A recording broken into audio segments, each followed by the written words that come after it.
Well,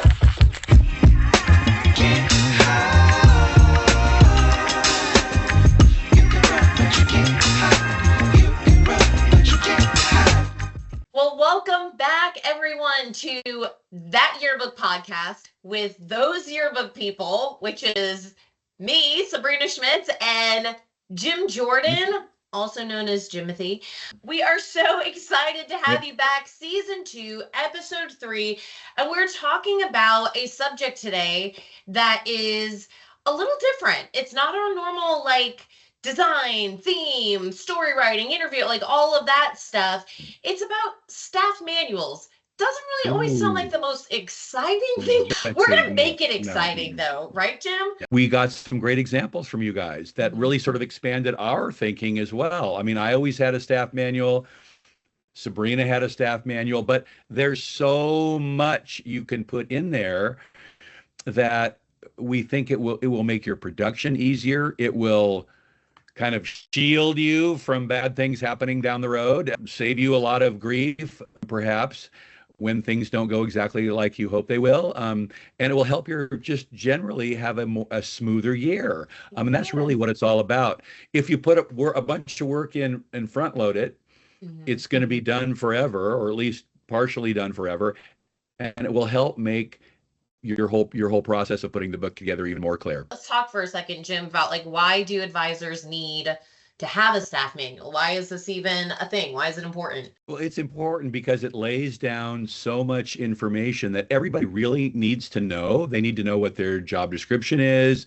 They need to know, a little things like, how do you go into a classroom? How are you supposed to dress during an interview? You can get at things like, who is in charge of what? What are the advisor's responsibilities? What are the editor's responsibilities? What is the workflow you need to have? How do you create a layout? What's step number 1? What's step number 2? Huge things about what do you do to check out a camera? What happens if you lose a camera? All those crazy things. And then really practical stuff like a style guide, a grammatical style guide, an AP style guide, where all those things that you have a million questions on. How do you do a team picture? Is it row 1? Is it front row? Is it row 2 with a numeral? Is it row TW? Who knew? But you have to get it somewhere. What happens? How do you put your ads together? Can parents have 792 pictures in an ad? Don't. Because you can't do that. How many words can they have? All that stuff can be spelled out. And then you as an advisor, you have somewhere where you can point to and say, this is the policy we've had. I've worked it out with my administration, and this is how we're going to proceed with this. And that can be with controversial issues too. And it can go along with what press rights do your students have in their particular state. All that stuff can be spelled out in a staff manual. If you're the advisor, you want that safety and comfort of knowing you've worked this out with your administration. Another one that comes up, with names of kids, how do you handle someone that wants to change their name? That all should be worked out with your legal department in your district, but it can be in your policy manual. So there are so many levels of why this is important. But we will say, before we get started in too much detail, start small, just do a few things, and it can grow over time. The ever-growing staff manual as you get more of these things in. So don't not do it. Just get started. Yes, absolutely. And the whole point here is, guys, it's all doing this work now so that you save yourself the ability to make those decisions when you're emotional, when you're stressed, when there's a parent yelling at you, or there's an administrator going, what do we do? Yeah. And you're like, I don't know. You don't have to have that panic because you've already have it established. It's also really important for your staffers. But for a new staffer, yearbook is such a different type of class that you got to remember, new kids coming onto staff, they don't know. They don't even know what they've gotten themselves into. They might have gotten accepted onto yearbook staff, but they don't know what's coming for them. A staff manual is like that. Okay. This is going to help me know how to navigate. Who do I talk to when I have a question?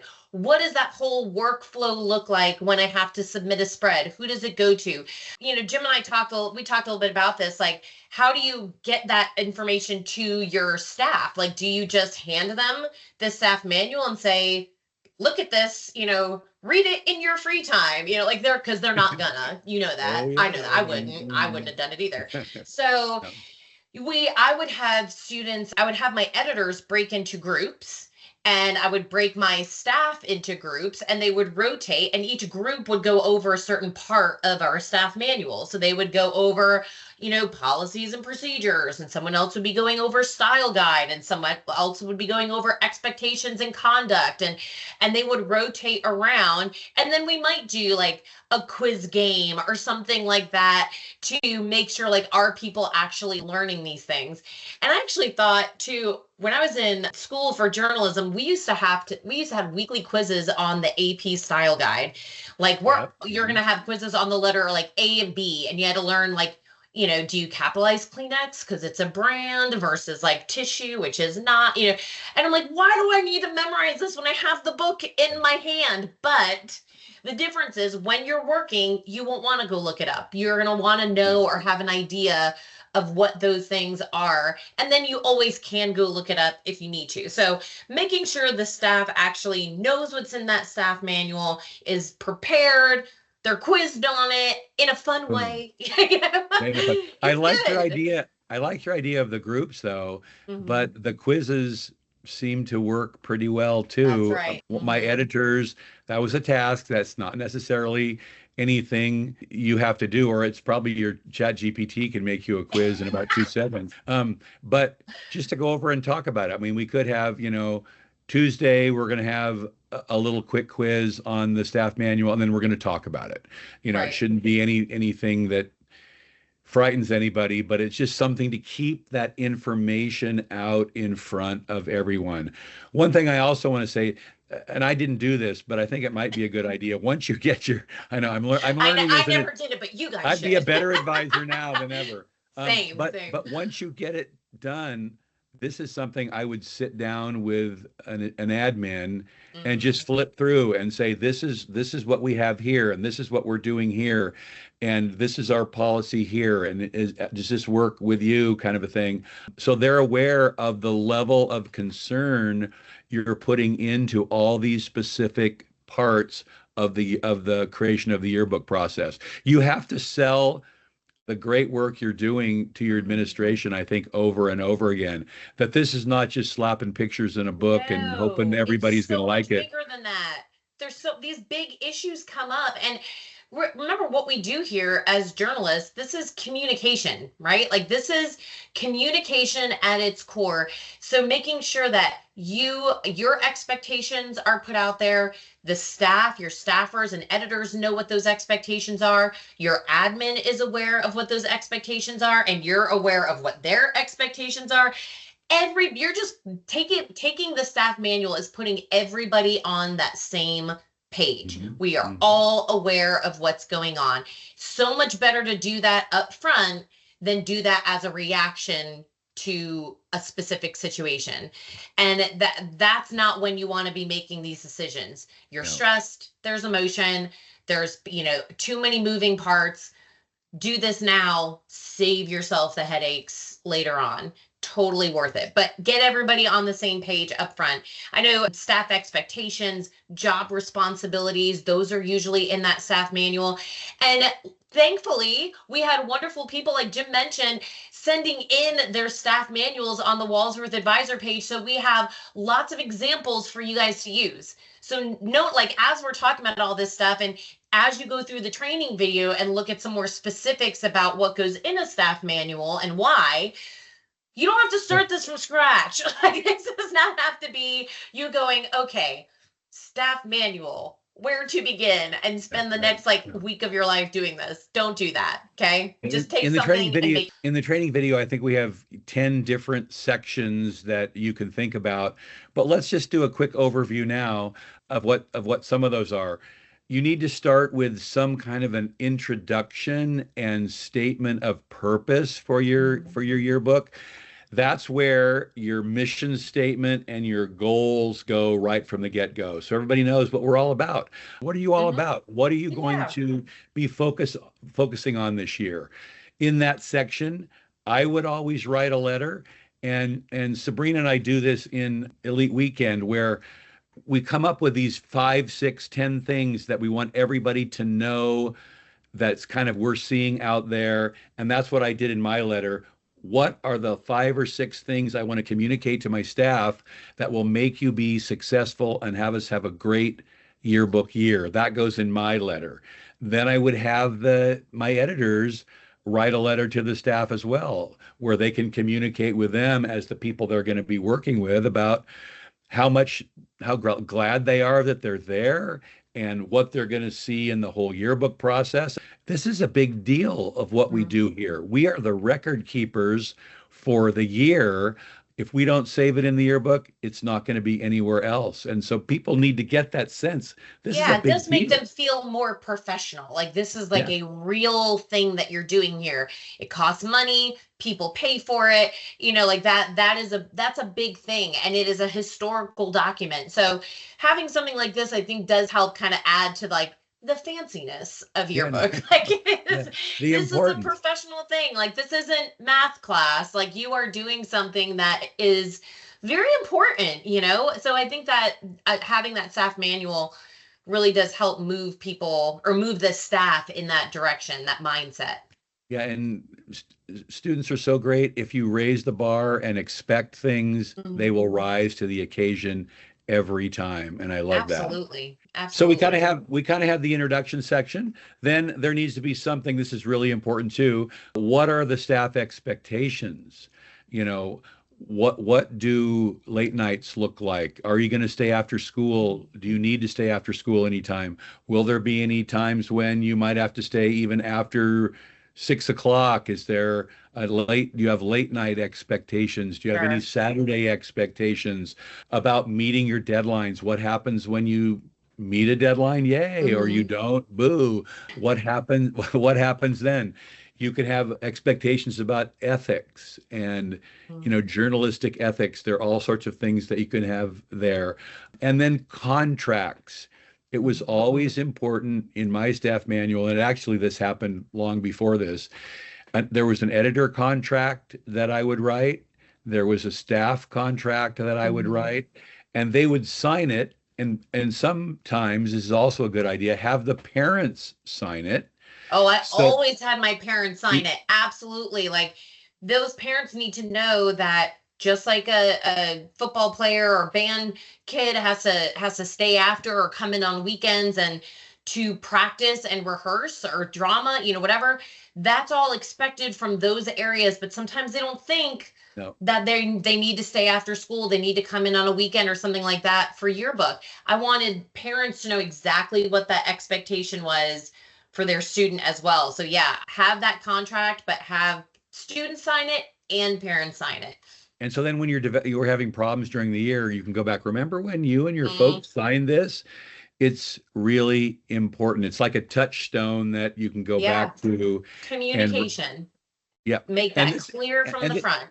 and this kind of is a good thing to do too, when you maybe have some students in the class that don't want to be there. If you aren't fortunate enough to have an Application interview, class. an application process, these new people that were dumped in there, they still have to sign this, and maybe they're gonna, get out of there when they realize this is a big deal. It's not just But a sit. maybe, but that's probably for the best, right? That's Like, the best for sure.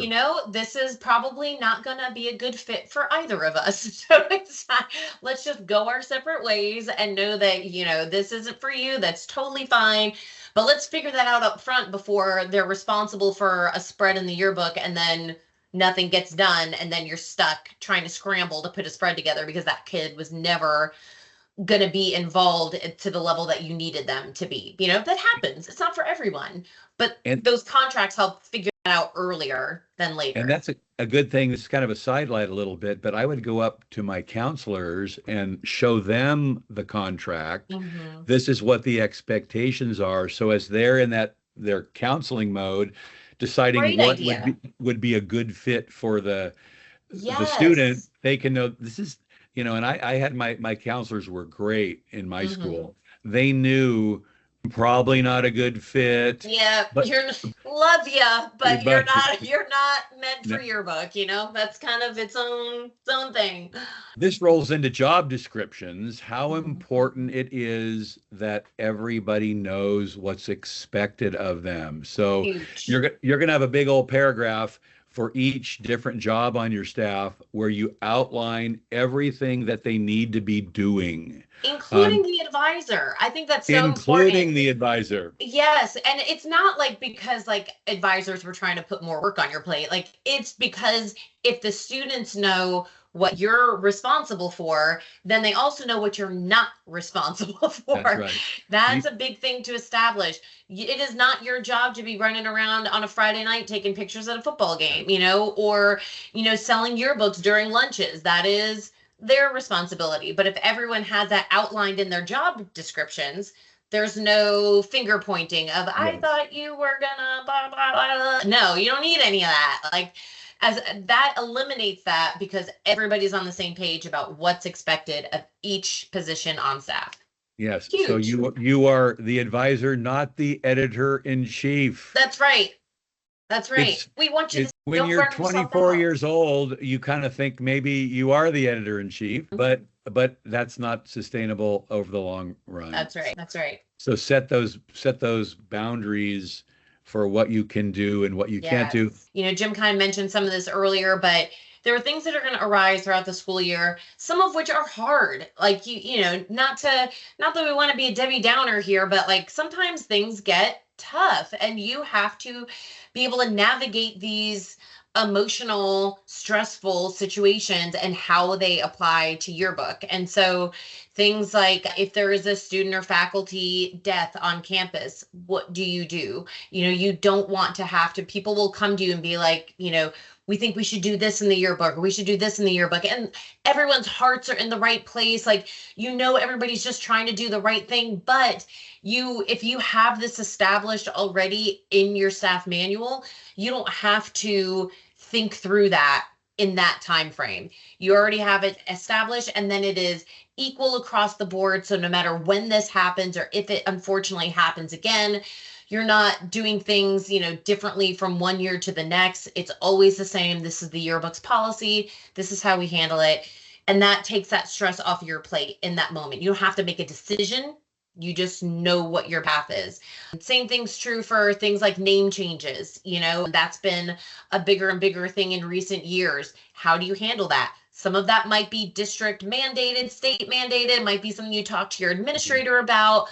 I think all of these things can be things you tap into your admin about so that everyone, again, communication on the same page about what these policies look like for you and your staff. But that's another policy. One of the biggest ones, what do you do when there's an error in the book? Those things come up.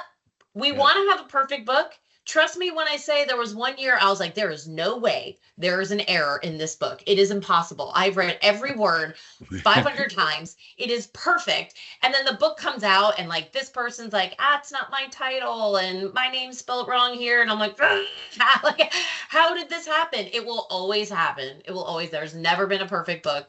However, we strive for that. But what do you do when there is one? Do you give a Yeah. refund? Usually, but how do you handle those things? All of that we go into some detail in the training video. So definitely check out the training video after the podcast to really get into details about how you navigate some of those situations. Yeah, there's a lot more detail. Your grading system has to be in there so they know what they're getting points for and how you're going to come up with their final grade, and just all that stuff gets spelled out. And we guarantee you it's going to be a huge benefit to your process. But as we've said before, and we'll repeat it again one more time, it only works to the degree that they pick it up and use it. I've said this 3 times already, but we would make this beautiful, it was the most beautiful binder. We were so proud of our staff manual because everybody said back in those days that you had to have a staff manual, and man, we had a beautiful one. but I started looking in their cubbies and it never moved from the time they put it Got in stuff there. buried on top of it Yeah, for the yeah. whole school year. Yeah. So have that in a place where you know that they can access it and train them to look. Like, so when they're asking you questions, you're like, that's in your staff manual. Right. Go check it out. I'm not going to answer Particularly, you. particularly there are, 10 or 15 Hmm. grammatical things that come up over and over Right. again. And those need to be on a one sheet in the back of your manual where they can go. And there are things that I'd forget. Yes. Is I have to go check it subsection? out. We used to have a tournament after league was over called well, do you capitalize league? I don't know. Do you capitalize subsection? Is the S sub It's too dash much. capital It's S? too much to remember. You can't. So we would challenge you, advisors and editors, if you're out there and you're listening, if you don't have something like this, don't start from scratch. Look at what's been done, start from there and adapt it and make it your own. Or start with a few things, and build it over time. It's not like you need to tackle everything in one, fell swoop. Start with a couple policies. You're like, yes, we need to have a policy on this. That's good.